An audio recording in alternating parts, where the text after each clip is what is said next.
शैली हेरिरौ लाग्ने झुलो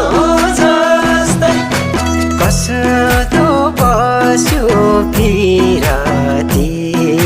घर लाउने घुरु